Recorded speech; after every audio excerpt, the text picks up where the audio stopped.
But I became a Christ follower in Christchurch. I too come from the world of the drug culture. So I was expelled from university, got a letter from the government told not to come back to any university in New Zealand until after the age of 25. So I'm just establishing credibility here. And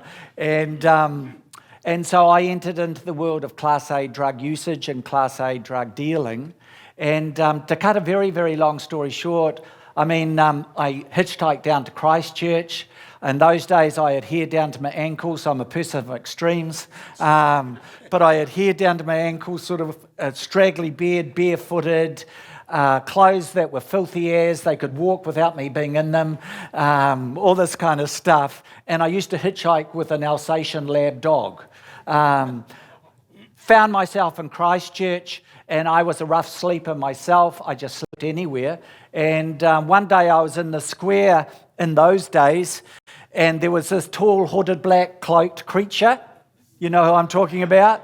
And when he used to get up and speak, a little short white fella with a big black Bible used to get up and speak as well. Who am I talking about? Ray Comfort. And then they would turn on each other and they would argue with each other. And I thought in those days, and I don't know if too much is different, this has got to be the only entertainment in Christchurch. So every lunchtime I rocked up to see the shootout in the square. And then one day a friend of the short white fella with a big black Bible, he came and said to me, Mick, where do you live? And I said, well, I live anywhere. He couldn't quite understand that. But after a while, he did realize that I was a bit of a rough sleeper, just slept anywhere. And then one day he said, Mick, would you just come with me, please? And this was months later. So I hopped in his car. And we went for a 10-minute drive to Upper Colombo Street, got to Upper Colombo Street, and then he said, come with me. I went with him. He walked down an alleyway. I followed him. He walked into a house. I went with him. He went down a corridor. He said, come with me. Then he walked through the kitchen. I followed him, and then he walked into his bedroom, and he said, come with me. I was a bit worried. But he seemed okay. And so I got into the bedroom and he closed the door and I thought, what next? You know. And he went straight for the wardrobe, opened the wardrobe and took a suitcase from the top of the wardrobe and took out a whole lot of jackets and coats and trowel, stuffed them into the suitcase, zipped up the suitcase, and then he went to the bedroom door, opened the bedroom door and turned to me and said, see ya. And I said, what? And he said, see ya. And I said, what? And he said, this room and everything in it is now yours. I've had the room, the rent paid for months in advance.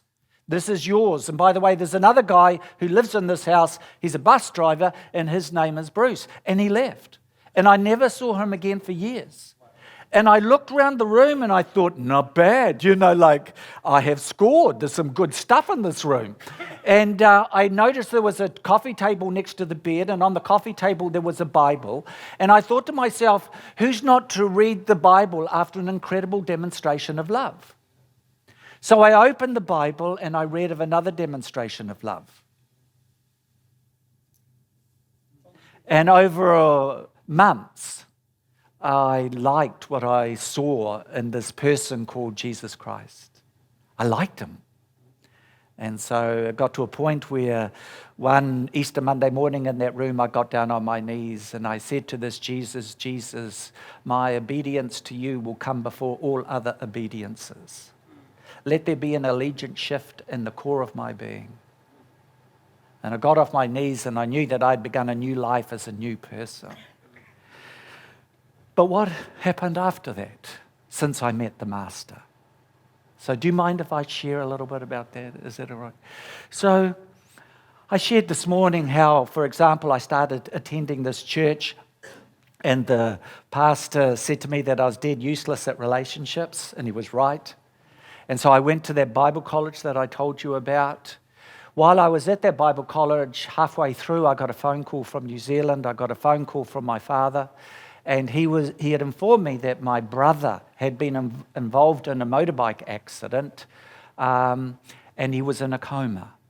So I raced back to New Zealand, but he died before I got there. So my 15-year-old brother died in a motorbike accident.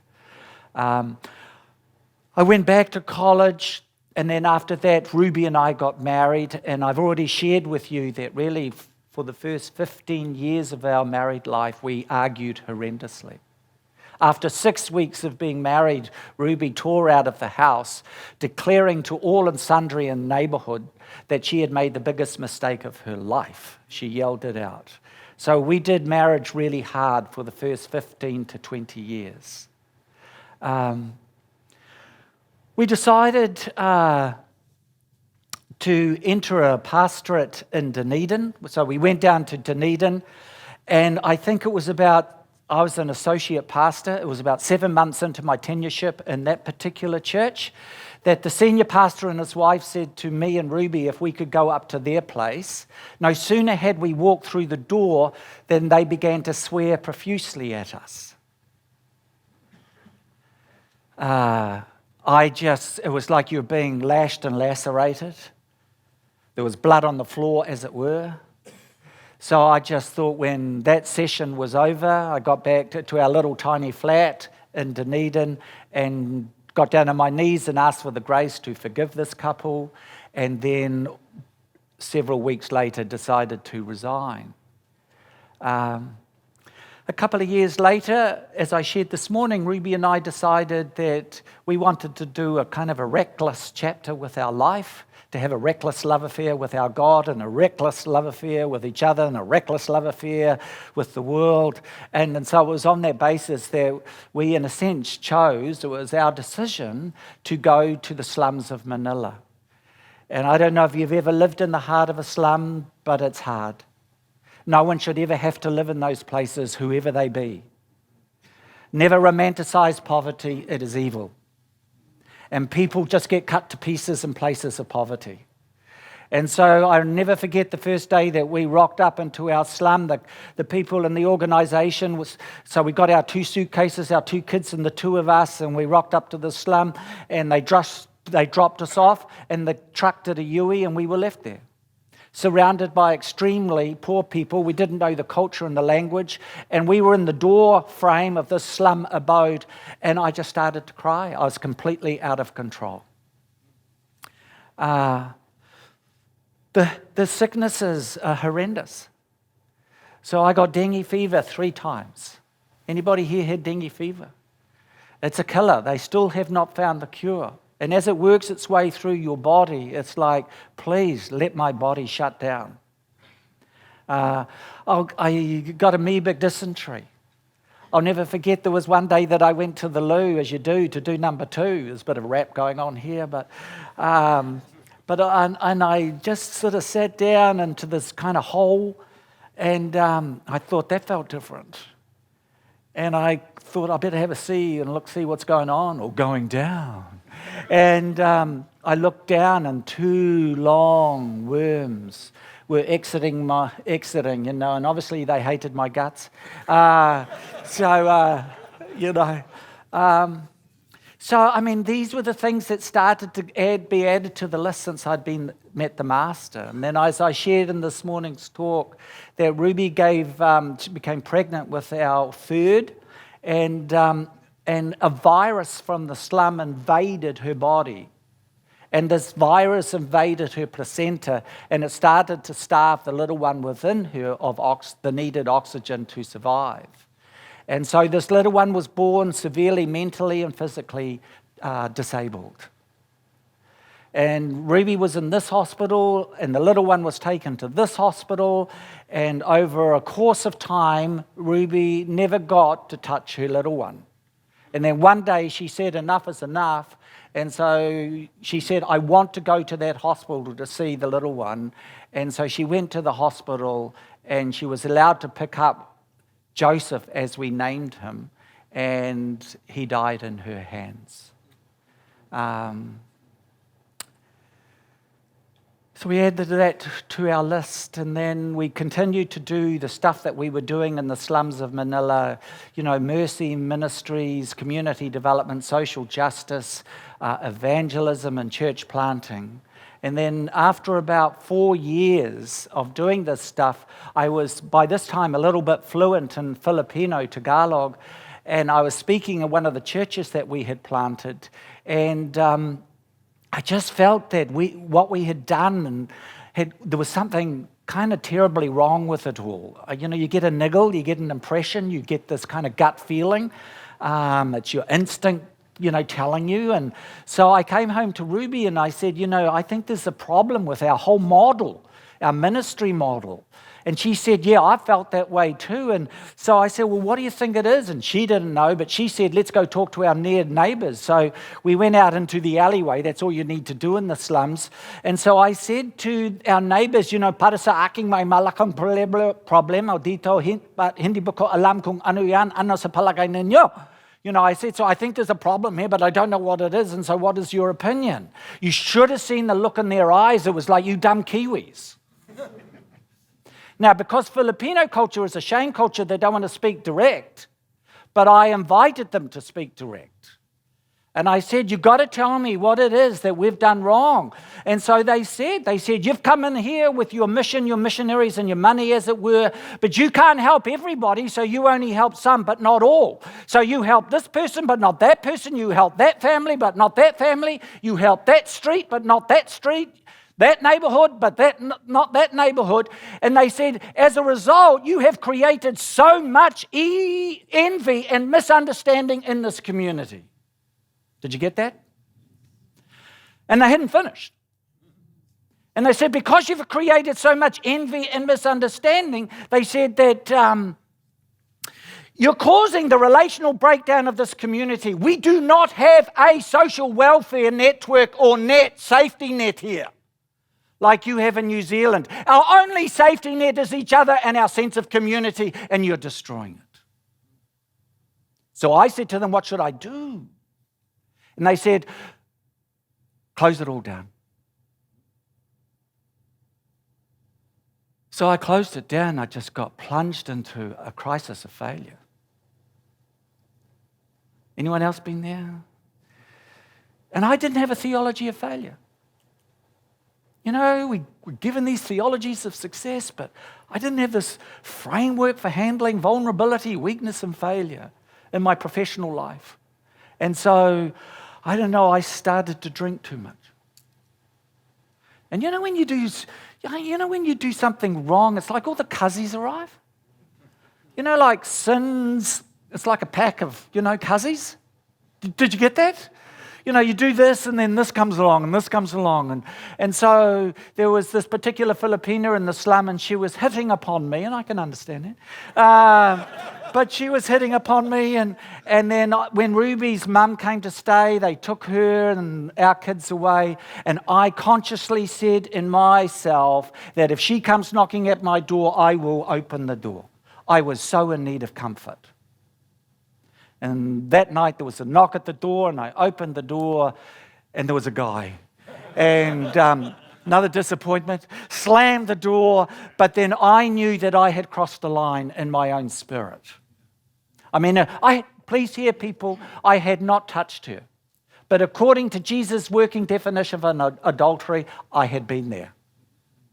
So I knew that when Ruby came back, I had to fess up. So I added all of that to the list. And then I said to Ruby, look, maybe we should have time out. So I had seen this course advertised in England. And I said to Ruby, would you like to get out for a while? And she said yes, within 20 seconds. So we went to Oxford University in the United Kingdom. And I studied theology and ethics at Oxford University, and I also studied development studies at an institute. And to cut a long story short, believe it or not, I passed with distinction. So you sit their exams dressed like a penguin. You have white bow tie and, three-quarter suits and all this kind of stuff. So I passed with distinction, but after I had passed with distinction, I was then told that they could not confer the qualification because of a bureaucratic foul-up not of my own making.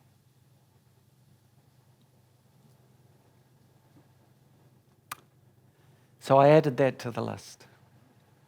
And the list was getting longer and longer. And then we went back and we did another 5 years in the slums. And then I shared this morning how at the end of that 5-year period, I just acted like a spoiled little boy because I mishandled conflict and picked up my toys and left the sandpit and came back to New Zealand and let a lot of people down. So I added that to the list. No sooner had we got back into New Zealand, we were told that a rich Taiwanese person had got 2 gas bottles in the slum that we had invested 10 years into and intentionally exploded them, such that the entire slum went up in fire and was reduced to literal ashes and rubble. The second 5 years of our time there, we got it right. We got the model right. But at the end of those 5 years, at the end of 10 years, everything that we had done was reduced to ashes, literal ashes and rubble. So I added that to the list. And then we got back to that place, like I said, tighter. And I shared this morning how every night for 2 years, I had so much pain building up that every night I was reduced to lying on my bed in the fetal position, weeping copious amounts of tears. And then we got that call, as I said this morning, to Melbourne, and I told you what happened there. That within 7 months, the complex issue of human sexuality surfaced in that church, in and around homosexuality, and we thought this was the next new chapter for us. And yet, I haven't got time to tell that story, but we left. And it plunged our kids into a crisis, and I told the Emily story this morning, and she put our family through a living hell. So we added all that to the list. And then we got to Auckland, and I became a pastor of a church there for 5 years, and it was like wading through cement. Hadn't learnt my lesson, but it was really bloody hard. Forgive the French, but it was hard. And then at the end of those 5 years, there was a coup. And I've got scars on my back. So I added that onto the list. And you're probably looking at me, and maybe some of you are thinking, gosh, there must be something fundamentally flawed about you, Mick. So I thought that about myself.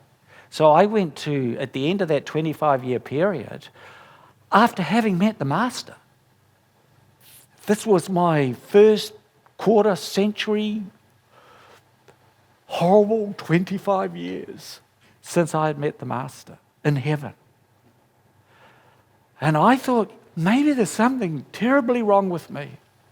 So for a period of 2 years, I went to 2 separate counsellors. I went to 2 separate ones because maybe one would get it wrong. So I went to 2 separate ones. And so there you are, friends. And then got to a point where, we were holidaying in Waiwera, which is north of Auckland, and I just couldn't stop crying. You know how sometimes you involuntarily cry? You don't want to, but you do. And I just thought, what do I do with those 25 years? How do you frame those 25 years? Those were my dark forest moments.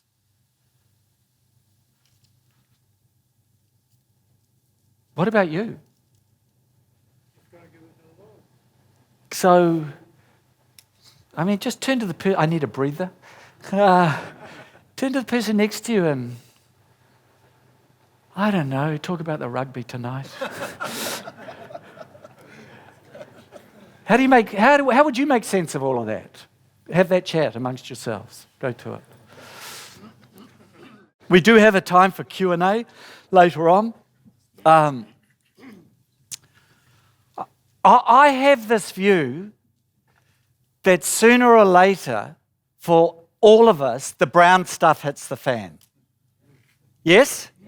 Could I have a yes on that? Yes. I have a view that sooner or later, all of us discover that this world is not necessarily a nice place filled with nice people and we'll have nice experiences. Yes? I have a view that there is a sense in which life is like an accident waiting to happen. You know, when you just get one thing after another, you kind of end up bracing yourself and you think, what is going to be the next thing that comes from left field? And so you do, in a sense, have this view that life is like an accident waiting to happen. Would you agree with that? Turn to the person next to you and say yes or no.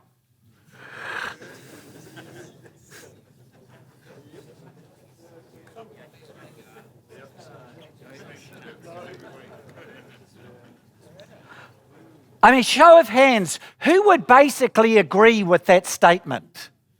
Thank you. The person that I read that statement from is a guy by the name of Jerry Sitzer, who has arguably written the best 2 books on suffering that I've ever read. And they're skinny little books, so they're doable and they're youable, do you know? The first book is called A Grace Disguised, and the second book is called A Grace Revealed. I strongly recommend those books.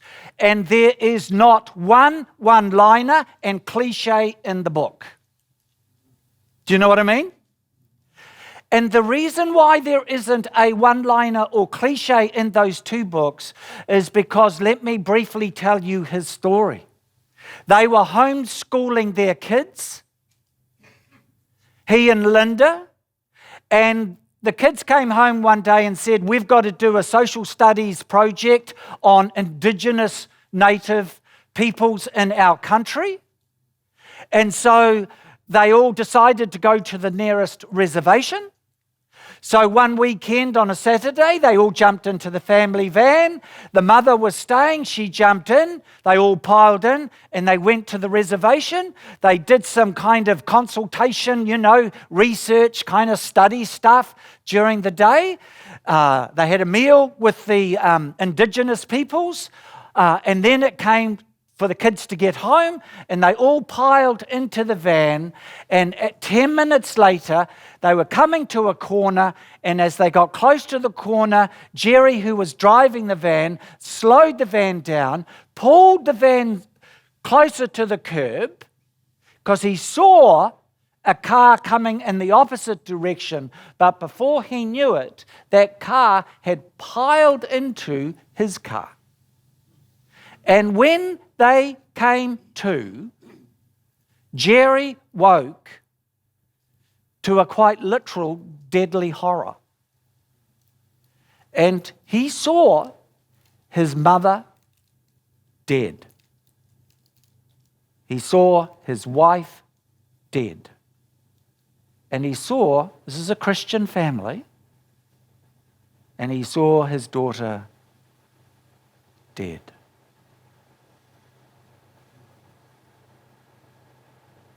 And he said, life at times is like an accident waiting to happen. So I got to the end of my 25 years, and I remember being at Waiwera Beach. I came home to Ruby and I said, I've got to go and talk to my Jesus. Somehow he and I had always stayed close. Because you see, I came to Jesus not what I would get out of him. I came to Jesus because I liked him. I told you that. So when all the brown stuff hit the fan, that didn't necessarily alter my relationship with Jesus Christ, because my relationship with Jesus Christ was not premised on what I could get out of him. My relationship with Jesus was based on I liked him.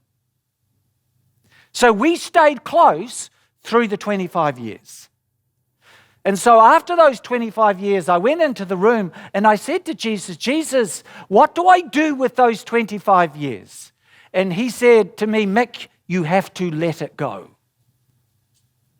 So it wasn't a why, it was a what. It wasn't why this occurred. It was, well, this is what you now need to do. Now, no one had taught me how to let stuff go. In those days, we didn't think in those categories. So I had to learn how to let things go. And what I've learned, if you're interested, there's a thing called bereavement work. And this is what I did. And bereavement work has 3 parts to it. So I'm going to be Dr. Phil now, okay? More from Dr. Mick to Dr. Phil. Bereavement work has 3 parts to it. Has anybody heard this? Has 3 parts to it. The 3 parts are memory work, grievance work, grief work. Okay? Memory work, grievance work, grief work. I mean, I've got a book here. I've written a number of books, and this book is called Alongsiders, and I've got some of this stuff in this book. I've got only a few copies, and they're $20. If you want a signed copy, $22.50. But just see me at the end if you'd like a book. But look, memory work. Every single person in this room, you carry a bag over your shoulder. And there just come those times where you've got to put your hands in the bag. And you've got to deal to the bits and pieces of your past, which I have been doing of recent days. I mean, you've got to do memory work. You've got to lift up every stone. But of course, us Kiwis, we don't do that, do we? Because what do Kiwis say if you embark on that memory work? If you start going into the archives of your own history, what do good old Kiwis say? They say, let sleeping dogs lie. Don't go there. She'll be right. Don't give it a kick. Don't let it move. Do you know what I mean? But if that bag over your shoulder gets too heavy, other people begin to sense that there's something about you. And they start to make a hasty retreat. They find it really difficult to gravitate towards you. Because your spirit is too heavy. So I did memory work. And then you do grievance work.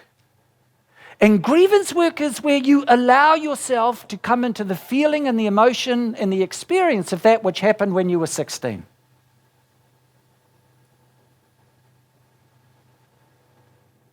And you revisit, blokes, the emotions. And maybe you have unashamed cry time, which I just had prior to lunch with my son.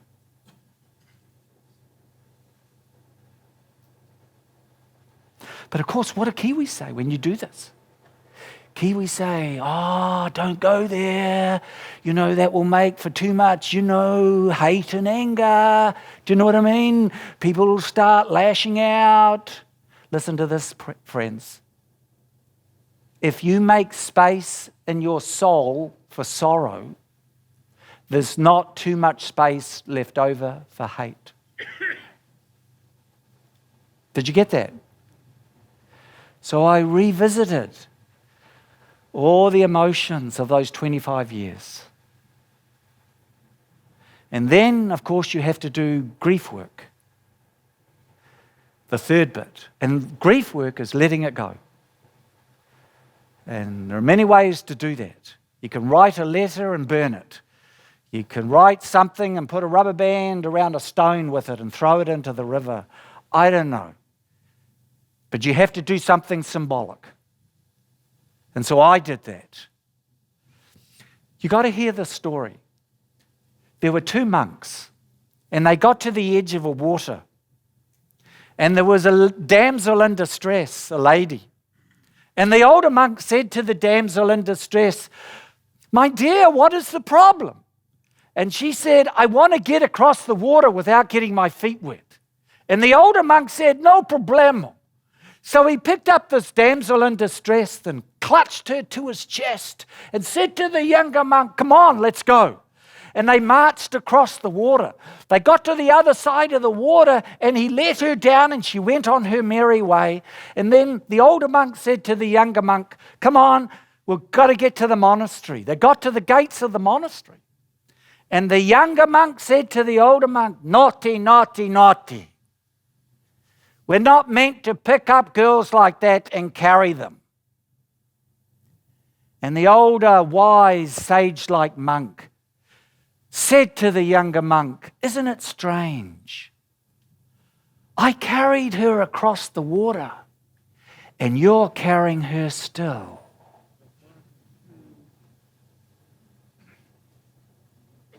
Did you get it? And there are men in this room, and you're carrying things still. When you were 5, 13, 23, 38, 49, 62, and either you did something or something was done to you in work, in neighborhood, in family, something went down, and you're carrying it still. You have to let it go. You have to let it go. Because if you don't let it go, you see, stuff happens to us, and if we don't watch it, stuff will happen in us.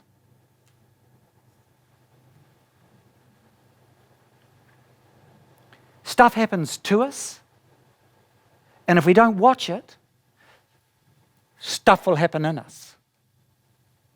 I mean, there was this true story of this, get this, guys. This woman, and she was about to get married. And 3 days before the wedding, her younger sister took off with her fiancé.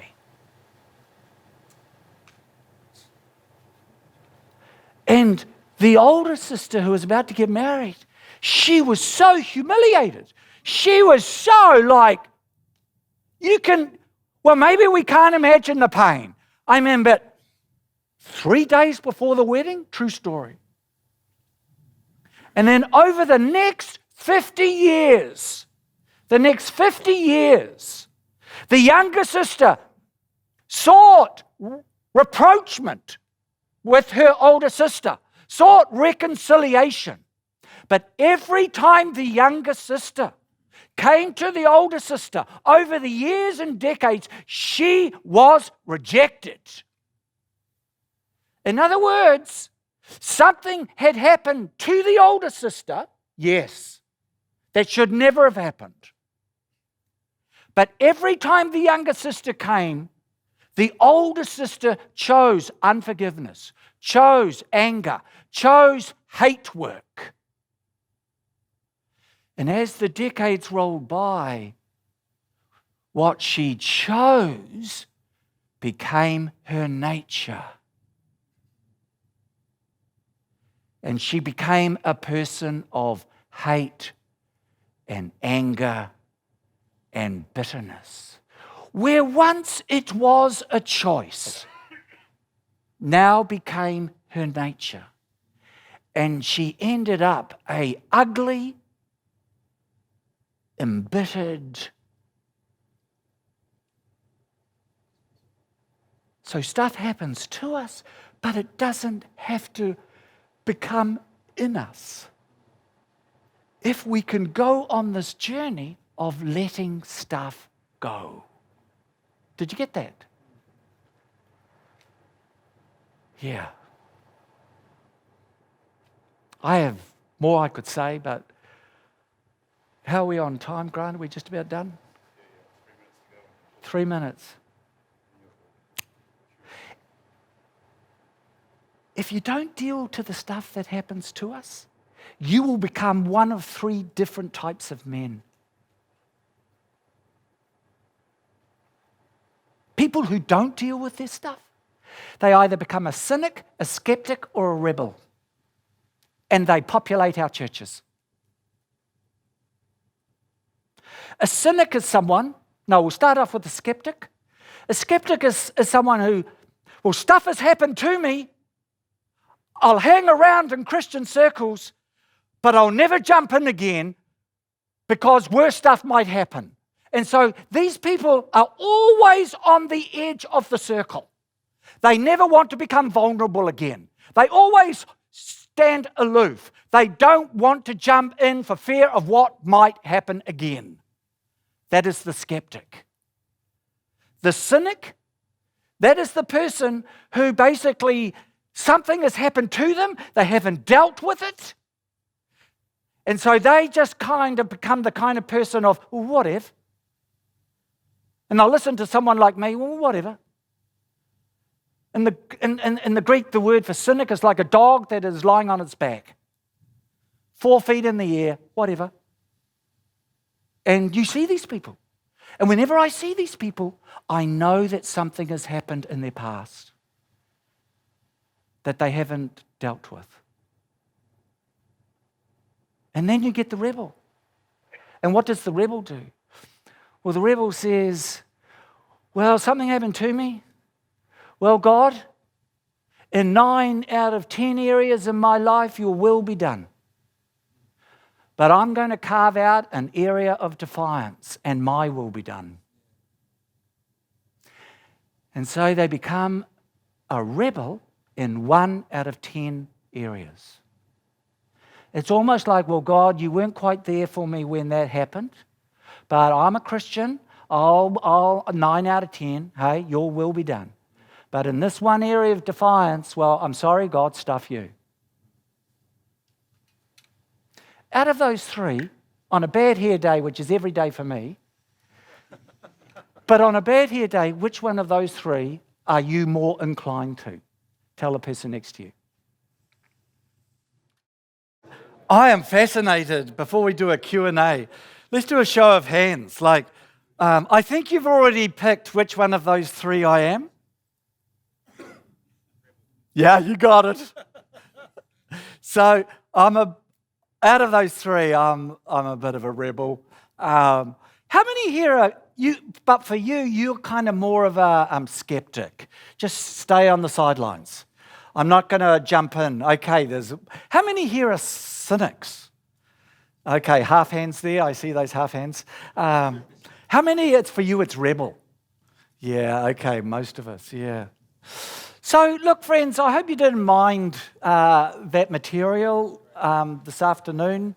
It was a bit fast forward, but we're wanting to be sensitive to time. But we have got a number of minutes here for questions, if you like. Not statements, but questions. Anybody got it? Yes, sir. I've got Grant with the microphone. And okay, so how'd your lunch go? What's your name? And how's the relationship with your eldest daughter now?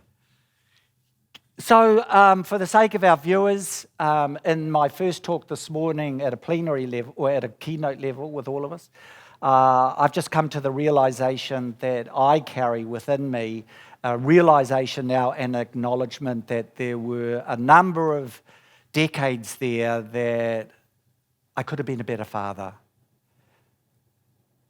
And for the sake of our viewers, they got into stuff that I can now see that I was a contributing factor. I carry some responsibility. So very recently, according to our questionnaire here, I've been acknowledging that initially on the phone, but now face to face, and had a very smooth, respect-filled, people-honouring chat with my eldest daughter on Tuesday of this last week, and just prior to this seminar, sat with an hour and a half with my son and had that conversation. And yes, he agreed, and he did say that I was a contributing factor for some of his stuff.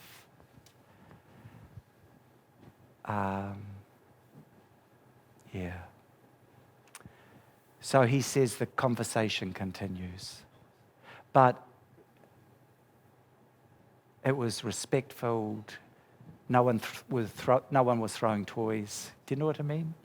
Yeah. So, but we both had tears in our eyes. So it's all about putting the hands in the bag. So as I said this morning, if there was a period in my life where I didn't run to them, I'm running now. Yeah. Yeah. Anybody else with a question? We've got a few down here. Thank you very much. We understand that you said the brown stuff happens. Yes. And there's nothing we can do sometimes about it. Yeah. But what is your go-to to dig yourself out? What is your go-to when you say, all right, it is this? Is it just running into the bush and praying? Is it worship? What is it? What do you do to get you? Because I've been in a position where there's depression just wants to pull you down. And Yes. you get, what now? And Yes. What is that key moment you do to get you back on track? So that's a good question. So every 2 months now, I do that bereavement work. So I go over the previous 2 months and I list everything that has gone down in my life with my wife, with my children, with my work, with my neighborhood, with my, do you know what I mean? Whatever the category is. And then I circle things that need to have some work done. And so the work on is that bereavement work. So I do that by course now every 2 months. So in a sense, that's done in the context of prayer. Look, people, I do not believe in a God who causes everything. When my child died, not everything that has happened in my life is as God would will it. I mean, I think there are a lot of players in this field. There are a lot of players on the field. And stuff happens because stuff happens. I mean, my child got a virus. There was an academic colleague and his son is mountain climbing, and at age 25, his son fell to his death. I mean, did God shake the mountain? I know you're not suggesting this, but no, he chose a really dangerous hobby. Do you see what I mean? And then I do believe in demonic forces. And I do believe that those demonic forces want to disadvantage the already disadvantaged. I do believe. I mean, you know where it says that the demonic forces are like flaming arrows. In the Greek, the word flaming arrows carries the idea of needle. In other words, there is an entity in our lives that wants to needle us, wants to torment us. I remember there was a guy in Auckland, and he came to me and he wanted to chat, and he said, Mick, he said, look, I love my wife, but I'm absolutely convinced after 40 years of marriage that I should have married someone else. And he has been absolutely tormented by that. So I find that when stuff happens, I can still go to this God who stays at table. Romans 8:28 through 29. And I surrender this stuff to this God who is as close as God can be. And I say, can you bring good out of this bad? And I know you didn't cause the bad. Do you see what I mean? Unless the bad that was caused was discipline. And it says that he disciplines his children because he loves them. And that period of Taita after Manila was that wilderness time. He was disciplining me because I had stepped away from a leadership responsibility that I shouldn't have. But not all wilderness times are his discipline, but some are. And I've had a few in my life, and I'm thankful for them. I can say that now. Yeah. Anybody else? There's one there. Mick, what was different at the second time at Manila? What changed? Oh, well, we got the community development model right. I mean, before we were doing things for people, you know, sounds like a bit of a cliche, but second half, we did stuff with people more and more through empowerment models. So that's a whole, I did write a book called Costly Mission where that is explained. Yeah. But not one thing fell over, but unfortunately everything got burnt up. Yeah. Costly Mission, yeah. Anybody else, friends? Yeah. Have you been forgiven and your children forgiven? It's all good? So the question that has just been asked over here, have I been forgiven with my children? I mean, I think forgiveness is not like a magic wand, you know, where you just suddenly decide. Do you know? I actually think forgiveness is, it takes some time for people to forgive. And it especially made easier when the perpetrator, if you want to put it in those terms, has acknowledged. They will find it easier to forgive. Yeah. So I think that's it. So guys, give Mick a round of applause for that great talk.